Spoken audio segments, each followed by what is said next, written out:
HMS Exeter returns to England. In spite of having been sunk by the Nazis, in spite of their other ridiculous boast that anyway we should never see her again, here she is, home at Plymouth.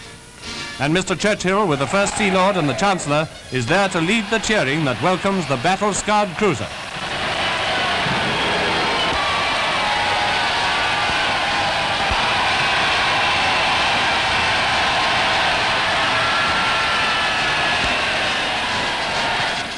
Not far from where Ajax had berthed on her return, Exeter now comes alongside. And it's not First Lord, followed by Admiral of the Fleet Sir Dudley Pound, and the C&C Western approaches, boards the ship. He greets Captain Bell and Commander Graham, who is still full of shrapnel, they say. Then, standing on a chair on deck, Winston Churchill addresses the ship's company. All over the world, as you know, your comrades in the Royal Navy are ardently and eagerly waiting for an opportunity to emulate your example. There's plenty of evidence of the battle on board, naturally enough, for Exeter bore the brunt of the fighting in the first phase of the Graf Spee's defeat. Captain Bell refers to this fact in the few words he's good enough to say for Movietone. As regards the battle itself, I think everybody knows now what happened. There's very little left for me to say.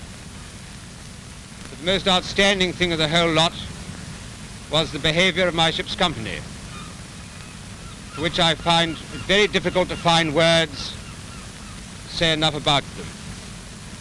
They were simply magnificent. They seemed to be totally unaware that they were under fire, under a very heavy fire too. The ship was being hit. There were many dead on the upper deck.